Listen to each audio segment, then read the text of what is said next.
à tous, très content de vous retrouver sur le podcast Luna, le podcast qui retrace toute l'actualité sur chevreaux.fr. Aujourd'hui on va parler d'Alicem, la reconnaissance faciale à la française, puis on parlera de la chevroscopie de la semaine et d'une nouvelle technologie qui permet d'inscrire des données sur du verre. Bon alors, l'article de la semaine c'était pourquoi je suis contre Alicem, la reconnaissance faciale à la française. La reconnaissance faciale est un sujet omniprésent aujourd'hui, après les événements de Hong Kong et surtout en France avec l'arrivée prochaine d'Alicem. Alicem je l'aime pas vraiment, mais ça c'est peut-être mon côté de fan de Black Mirror qui ressort et qui ne peut m'empêcher d'imaginer les scénarios catastrophes. N'empêche, j'ai mes raisons, et je vais tenter de vous en faire part en m'appuyant sur les informations officielles du gouvernement disponibles dans la fiche. Bonjour, je m'appelle Alicem, enfin sa présentation quoi.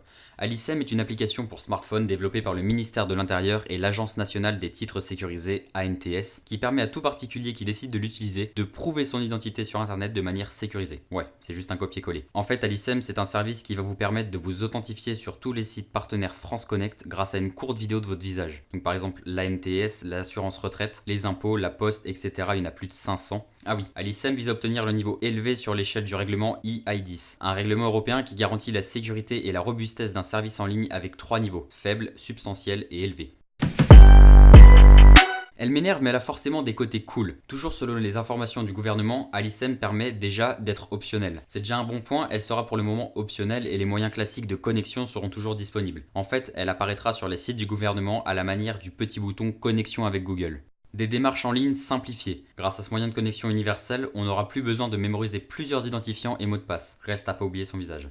Une identification en ligne sécurisée. Je ferai aucun commentaire sur l'instabilité des services en ligne de l'État. Alicem se base sur les informations des titres biométriques comme les passeports et permet, grâce entre guillemets car quand même je suis contre, à la reconnaissance faciale, de lutter contre l'usurpation d'identité. Elle permettra aussi de se passer des vérifications physiques requises par certains sites comme une présentation à un guichet ou l'envoi de documents papier.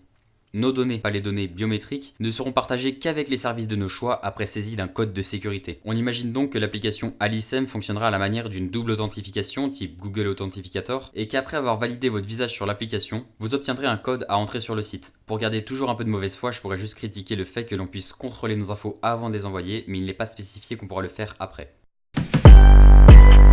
Les petits ou gros défauts. Je vais commencer avec les problèmes que j'ai avec la présentation d'Alicem sur le site du gouvernement, puis on parlera un peu d'éthique. Un haut niveau de maîtrise par l'utilisateur de ces données. C'est l'argument dont j'ai le plus envie de vous parler. Un autre serait celui de la cybersécurité du système, mais bon, il est déjà démonté par tous les précédents essais du gouvernement français en matière de cybersécurité. Donc, la maîtrise de nos données. Le gouvernement nous dit que nos données personnelles sont exclusivement enregistrées sur notre téléphone portable. Ici, c'est maîtrise dans le sens délégation de responsabilité. L'État ne prend pas de risque en laissant nos infos sur notre téléphone. Par contre, à nous d'être ultra vigilants avec notre téléphone. J'ai du mal à imaginer que personne ne sera capable de contourner le système, surtout si les données restent en local. Finalement, bon, la reconnaissance faciale, je suis totalement contre et je pense que ça prive de liberté, en particulier quand on en abuse comme en Chine. Mais ici, Alicem est un outil amené gentiment, on nous vend qu'on garde le contrôle sur nos données, etc. Malheureusement, comme n'importe quel outil, son bon ou mauvais usage dépend des mains entre lesquelles il se trouve. Oui, j'ai bien dit bon usage car je pense en effet que cette méthode est très pratique et pourrait devenir le futur moyen d'authentification qui remplacerait le traditionnel couple identifiant mot de passe. Mais il faudrait être très vigilant quant à qui a accès à nos données biométriques, leur sécurité et les dérives possibles de cette technologie. En effet, en cas de problème, on peut changer un mot de passe. Il est par contre plus difficile de changer de visage ou d'empreinte si on nous les vole. Et c'est peut-être le principal reproche que je pourrais adresser au projet Alicem. Nos données biométriques sont des données extrêmement sensibles.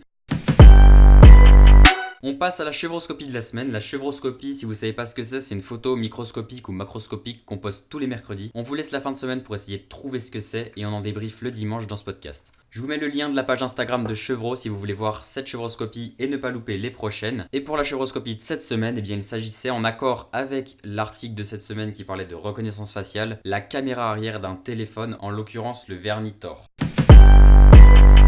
La news de la semaine, c'est Microsoft qui a réussi, en partenariat avec Warner Bros, à stocker le film Superman sur un support en verre. Le projet s'appelle Silica et la particularité de cette technologie est qu'elle permet d'offrir un support de stockage permanent. En effet, le verre est capable de résister aux micro-ondes, à la démagnétisation et à tout type de risques environnementaux tels la chaleur, l'eau ou le froid.